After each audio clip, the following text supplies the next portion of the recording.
What's going on, everyone? Welcome back. Today we are doing another live fantasy football mock draft. We're doing this on Fantasy Football Calculator. It's going to be a 12-team standard mock, as you can see, and we will be drafting out of the second spot. Now, before we get into it, quick reminder, if you haven't already, check out the description for how to get a copy of the 2019 ADP Fantasy Football Draft Guide. It's got all the rankings you could want, standard, PPR, player breakdowns, individual strategies if you're looking at snake drafts, auction drafts, and general fantasy advice. So go ahead, get your copy now.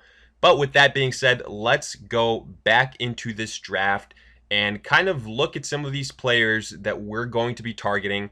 Now, drafting out of the second spot, we obviously know here that we're going to go with either Ezekiel Elliott or Saquon Barkley, whoever is available at that second spot. With this being a standard mock draft, it's Zeke and Barkley. Those are the only two considerations if you have the top two picks, in my opinion. They are the best pure rushers in the NFL. I love what Kamara and McCaffrey can do in terms of PPR formats, but this being pure standard leagues, standard scoring formats, you got to go ahead and give the edge to Saquon and to Ezekiel Elliott. Personally, I'm a Ezekiel Elliott fan. I have him ranked a little bit higher than Saquon Barkley. So this is kind of shaping up in terms of how I have my personal rankings. Makes sense. I think Ezekiel Elliott has the better offensive line, the better overall team. So teams, opposing defenses won't be able to game plan as well against him versus maybe a Saquon Barkley in that Giants offense. But either way, look, it's nitpicking. I think Saquon Barkley probably has a higher ceiling, so you can't go wrong with either one of these players. And let's look at how this plays out in general. We have got about 3 computers in here, so 9 out of the 12 people that are in this mock draft are actually live mocking with us, which is nice. We won't have too many computer selections that are too crazy or anything like that. And so far, all these picks make sense. Look, Alvin Kamara after that Saquon Barkley pick, then Christian McCaffrey, David Johnson. And I've been saying it about David Johnson. This guy, by the time your drafts are here, come late August, early September, he is going to be a top 6 pick. Then DeAndre Hopkins, then Le'Veon Bell. I would have Le'Veon Bell lower on this list. Melvin Gordon. Right now, don't be surprised if Melvin Gordon keeps dropping slightly. Maybe, 1 or 2 spots every couple of weeks. The longer this contract dispute between him and the Chargers keeps on playing out and doesn't get resolved, people are going to get anxious. People are going to start thinking about the Le'Veon Bell situation from last year. And ultimately, they're going to say, well, this might not be a risk worth taking, and I can't blame you. But in those situations, guess what? A guy like Austin Eckler becomes very enticing as a potential guy to look at. But personally, I do think this situation will get figured out. I think it's just a matter of when. Now, I could be totally wrong, so it's definitely a situation to follow as, the next month and a half kind of goes along. So after that Melvin Gordon pick, Devontae Adams, Joe Mixon, interesting here, which I have no problem with that pick. We've kind of seen Joe Mixon, I would say, be all over the place to some extent just because of the offensive line injuries or retirements for the Bengals, which it's unfortunate. I think Joe Mixon is a great player, but those injuries on the offensive line a little bit concerning. Nick Chubb, a first-round selection. That is insane to me. I realize this is a standard mock draft, so, Nick Chubb is more valuable in this format, but to me, he's still a late second-round pick, early third-round pick. I can't justify having him as a first-round selection at all, considering the Kareem Hunt situation when he returns right in time for the playoffs. Then Julio Jones went with the last pick in the first round. Then James Conner, Dalvin Cook, Tyreek Hill. Obviously, we all know the news coming out from the NFL saying that Tyreek Hill won't be suspended. So that's a big reason why you see him returning as a top-notch wide receiver here. Personally, I would have gone with a guy like Juju Smith above him, probably a Michael Thomas above him. And another guy here that I still see, Antonio Brown, This is who I'm going to go with here, folks, because I think there's a huge drop off in wide receivers afterwards.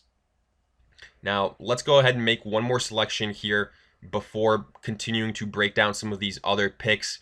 I'm looking at some of these other wide receivers, T.Y. Hilton, A.J. Green, Keenan Allen. Right now, I want to go ahead and get another running back to pair with Saquon Barkley, and to me, it's going to be Leonard Fournette. I it I would consider Aaron Jones as well, but I'm going to go with Fournette. I think he's got a better chance of holding up throughout the entirety of the season than Aaron Jones. I know that's the maybe at this point the biggest worry about Aaron Jones in Green Bay. But let's look at some of these other selections after Tyreek Hill at the start of the second round. We saw Michael Thomas, Todd Gurley, kind of in that mid second round selection. I think probably where he belongs. Then Travis Kelce, Damian Williams, a guy that's kind of going up draft boards. Makes a little bit of sense, but I would still rather have a guy like a Leonard Fournette or an Aaron Jones, even maybe. I think they're all, what I'm trying to say, not too far in talent separation from each other. But again, what happens in these standard drafts, running backs become very, very valuable because wide receivers are going to go ahead and lose value due to the uncounted receptions, while the running backs have pass catching yards and rushing yards.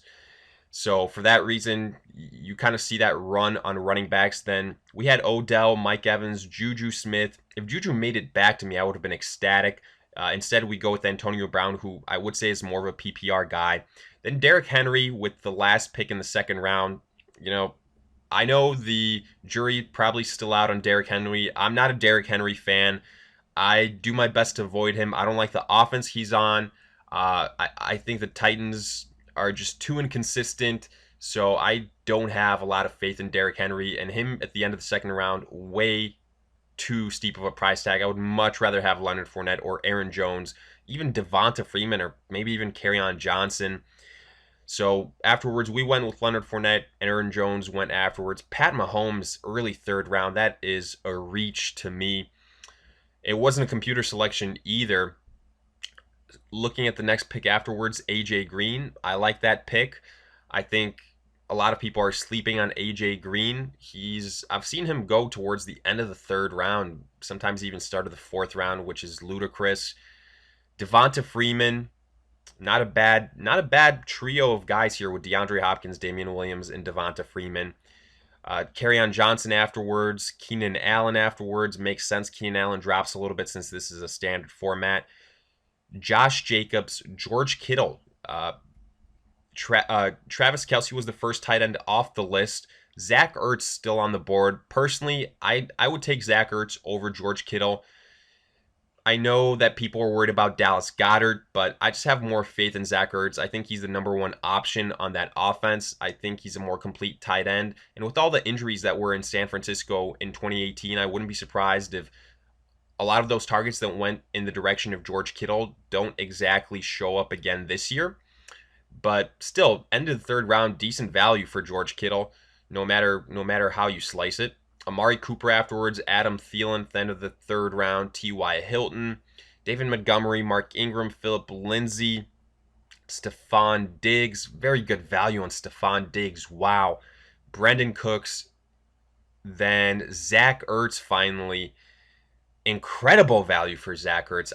If he had made it back to me at the end of the fourth round, are you kidding me? A top 3 tight end? I would have pulled the trigger on that in a heartbeat. Sony Michel afterwards, not bad value for Sony Michel. He is that standard type of running back, but he is starting training camp, I believe, if I recall correctly, on the PUP list for the Patriots, which you never want to see. He was a guy that started the season off injured last season for the Patriots. You hate to see it again with him. Robert Woods was just selected before me, which, man, I was really hoping that I could have a chance at him. But look, I still see a guy here in Julian Edelman. Now, albeit this isn't PPR, so he's going to lose value. He definitely loses value here, but he's still going to be a consistent wide receiver. He's still going to be a wide receiver 2 in my eyes, even in a standard league, because he's just going to go ahead and get you at least, I think, between, 50 to probably 90 yards a week, something like that. And then you've got the touchdown upside. Obviously, this isn't PPR, so it's not the same. He'd be a lot more valuable there, but I'm all right taking Julian Edelman. The other guys that I would consider at the wide receiver position were Kenny Golladay and Calvin Ridley. Calvin Ridley just went. Kenny Galladay's still there. Let's look at some of these other positions. I see Tyler Lockett, not a bad option. Cooper Kupp, Tevin Coleman, Lamar Miller, Rashad Penny, Hunter Henry, Evan Ingram still there. So I've got the running backs kind of taken care of. I don't want to go with Kenyon Drake. I'm looking at Kenny Golladay. I'm looking at Tyler Lockett. I'm going to go with Kenny Golladay. I think the Detroit Lions are going to go ahead and feature Kenny Golladay. We saw it last season. And Matthew Stafford is a pure thrower of the football. I think the Lions are going to return to that a little bit more this season. But Kenny Golladay, Tyler Lockett, I think both those guys will be successful and comparable. I think Tyler Lockett probably has the higher ceiling, but Kenny Golladay a little bit of a safer pick. So that was my justification there. Now, let's look at some of these running backs and kind of break it down as the next best guys. Darius Geis, Tevin Coleman, Lamar Miller, Rashad Penny. I don't have any interest in any of those guys. Darrell Henderson, interesting pick, but I wouldn't spend a 6th-round pick on him at this point in time. Tariq Cohen, James White, they're pure PPR guys. Latavius Murray, interesting. Jordan Howard, somewhat interesting because of all the rumors coming out of Philadelphia that Miles Sanders just isn't where he needs to be as a pass blocker right now. He's kind of disappointing as a pass catcher, but a lot of that is coming from him not being able to participate fully due to some lingering injuries. So that has me knocking down Miles Sanders a couple spots on my draft board. A little bit concerned there.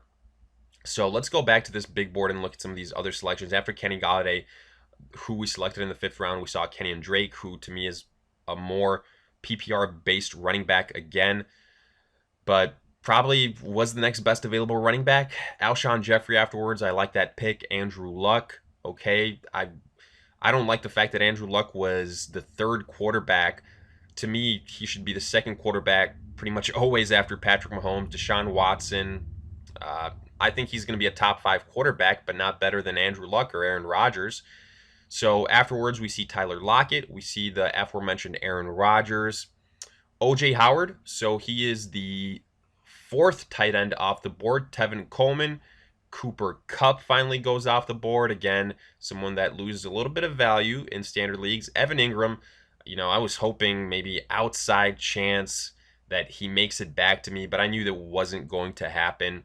But I'm all right. I like the wide receiver depth that I have, so I'm happy about that. Then Mike Williams at the end of the 5th round. I feel better about Mike Williams in standard formats because he's never been a big-time reception guy, but he still does a lot with a little in terms of the receptions he gets, but he still gets you decent amount of yardage and decent amount of touchdowns. Obviously, he's got a bigger ceiling with Tyrell Williams gone this year, but personally, I do think a lot of those targets will go in the direction of Hunter Henry, who, speaking of Henry, if he's available for me in the 6th or 7th round, I might go ahead and look at him pretty seriously there. Darius Geis just went after that Mike Williams selection. Chris Godwin, Matt Ryan. I would have liked to go ahead and take Matt Ryan, but I'm all right. There's other quarterbacks that I still like on the board. A Carson Wentz, a Cam Newton, Rashad Penny. Tyler Boyd went after Matt Ryan, then Rashad Penny, Lamar Miller. I would have probably targeted Tyler Boyd if he was still there as a potential guy. Carson Wentz unfortunately goes a little bit before us. Hunter Henry also goes. So a lot of the guys that we had mentioned have been picked at this point in time. That's all right, guys. I think we did a pretty good job with our picks up until this point. I like DJ Moore as another guy here. Let's go ahead and specifically look at our tight ends that are still available. Eric Ebron, Jared Cook, Vance McDonald. I like Jared Cook. I like Vance McDonald. I also like Greg Olsen. I think Jared Cook probably right now the next best tight end on this list, but I've got big expectations from Greg Olsen. No secret there. Let's look at the quarterbacks right now. Baker Mayfield, Drew Brees, Russell Wilson, Kyler Murray, Cam Newton. I can go ahead and wait on those guys. Let's look at the running backs. So Latavius Murray is still there. I might go ahead and take a shot on Latavius Murray. He's got that, touchdown upside on a New Orleans Saints offense that is going to be very high scoring. If anything happens to um, Alvin Kamara, then he becomes even that much more valuable. So I'm not mad at that. Now, let's look at some of these other options here. I'm going to go ahead and wait on tight end. I'm going to go ahead and wait on quarterback. So to me, I'm just going to go ahead and select my best available player here next. And it's between Will Fuller and Dante Pettis. I'm going to go with Will Fuller. I realize he's a bit of an injury risk, but I think he has got high upside here. And I've kind of loaded up on wide receivers. I've got 4 wide receivers to 3 running backs, but it's okay. I think we've got a good group of skilled players. When it comes back to us in the 8th, 9th round, that is when we're going to address the quarterback position. That's when we're going to address the tight end position. So I'm not worried here. Obviously, I would have liked to go ahead, like some of those guys that I mentioned, to see a Carson Wentz, a Hunter Henry fall. If they had, they probably would have been my 2 selections. So just for mentioning that for that sake. Then after that Will Fuller pick, Robbie Anderson, James White, Tariq Cohen, Dante Pettis then goes, Sammy Watkins. Sammy Watkins right now is a guy that with Tyreek Hill back and not set to miss a single game this season, Sammy Watkins drops even further down my draft boards. A lot of people were kind of hyped on Sammy Watkins with Tyreek Hill out. I was not one of those people. I've always been someone that stays away from Sammy Watkins, other than pretty much his first season and a half, 2 seasons. Sammy Watkins hasn't really done anything impressive since then. He didn't do anything to deserve that contract, and he didn't put up, really good numbers last season because, again, he was injured. He didn't play a full 16 games, and he couldn't take advantage of having Patrick Mahomes, the MVP, throwing the ball to him. So I'm just not impressed by Sammy Watkins. He's for a while now been on my do not draft list as far as wide receivers are concerned. Baker Mayfield, then Jordan Howard. I think Jordan Howard at the 7th round at this point in time, pretty decent pick. It's, like I said, considering what we know about Miles Sanders. Then Allen Robinson, not a bad pick right there either. Drew Brees just went. So let's look at our chances to land a quarterback. So it's potentially going to be Team 12 that takes a quarterback here. Team 9 needs a quarterback, and then Team 3. So if neither of those teams take a quarterback, then we'll be okay. And we'll be able to land one of our guys. So Team 12 went with Russell Wilson. That's all right. We were not targeting him. The person that I have in mind here is Cam Newton or a Jared Goff or even a Jameis Winston.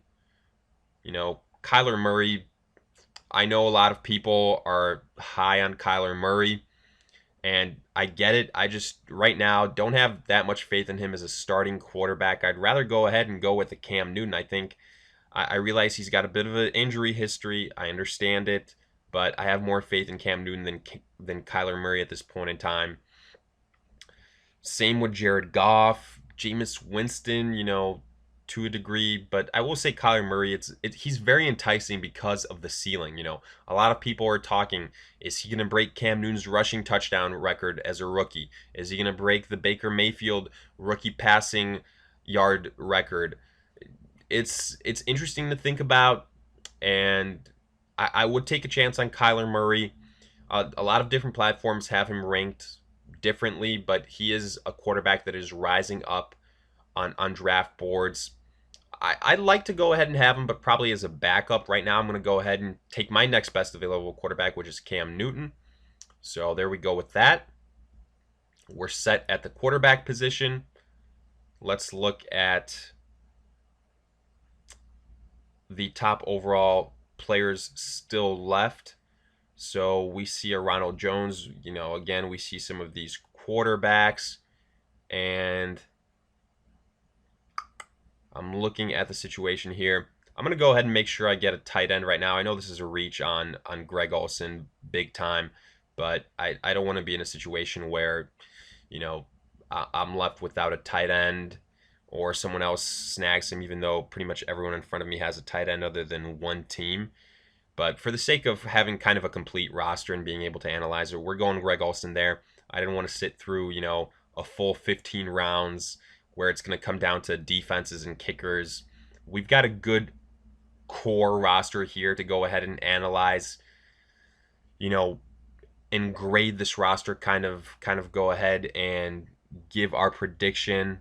So let's do just that. Saquon Barkley was our first selection. Nothing wrong there. Antonio Brown, I'm happy about that. If Juju Smith was there, who went one pick before us, it would have been a little bit better, but it's all right. I'm not mad at Antonio Brown. To me, he's still a wide receiver one. Then Leonard Fournette in the start of the third round. I like that selection. So our first three picks, I really like. Julian Edelman, even though this is standard format, I'm okay with the Julian Edelman selection. I like the Kenny Galladay selection afterwards as well. We selected Latavius Murray in the 6th round. He's a guy that he has standalone value. He's going to be touchdown dependent. I understand that. He's going to be somewhat of a flyer, but that's okay. He'll probably spend a lot of time on our bench.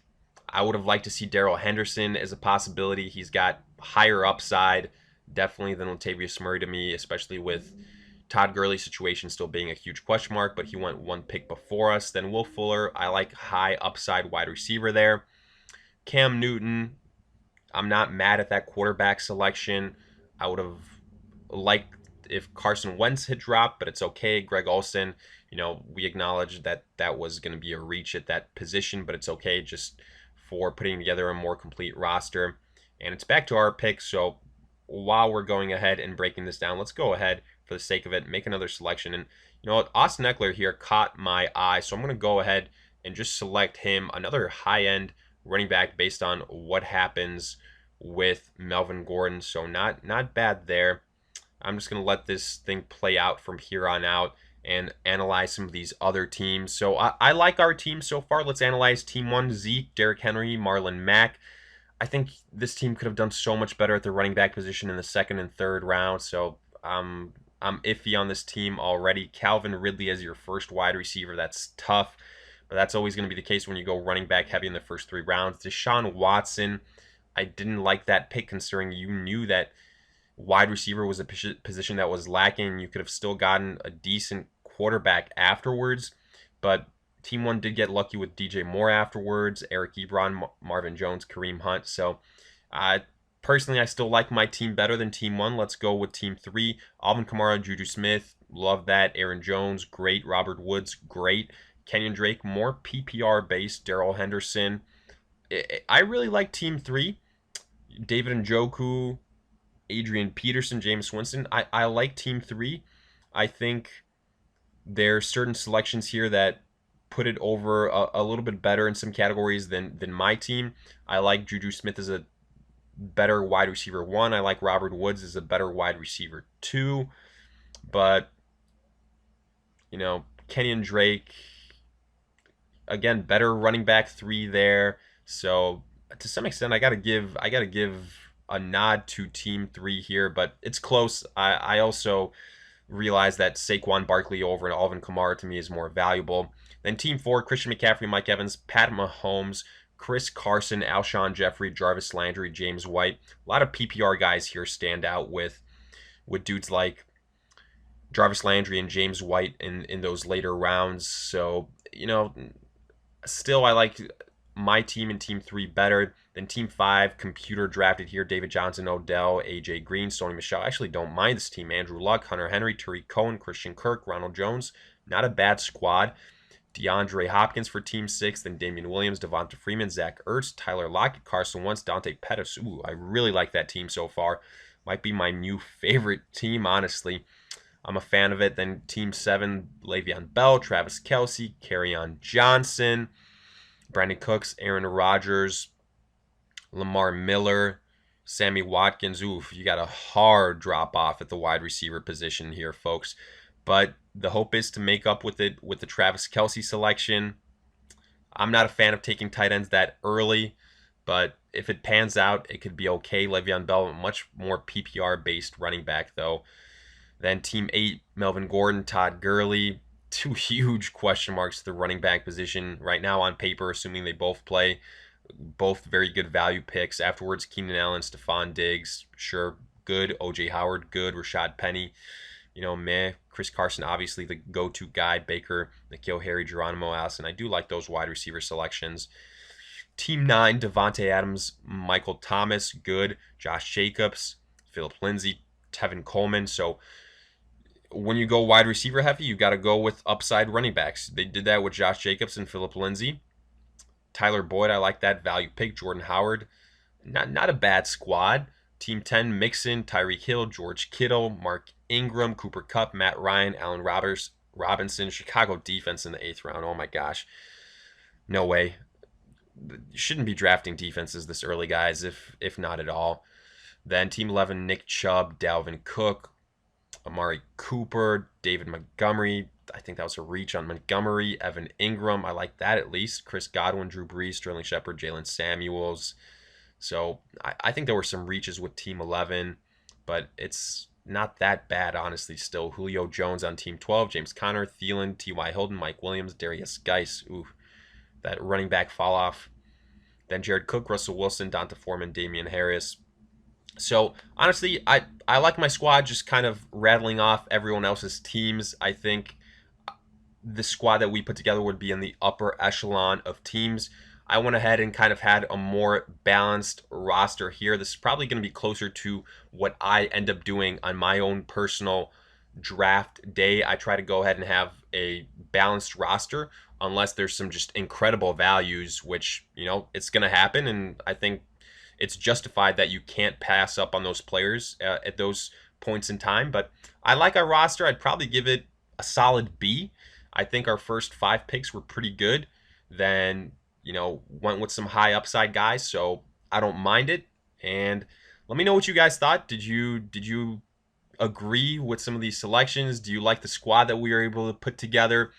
Let me know some of your thoughts on some of your sleepers in your mock drafts that you're doing, along with any other fantasy related questions that you guys might have. Let me hear them in the comment section. And as always, if you enjoyed, make sure to like, subscribe, and I'll see you guys in future videos.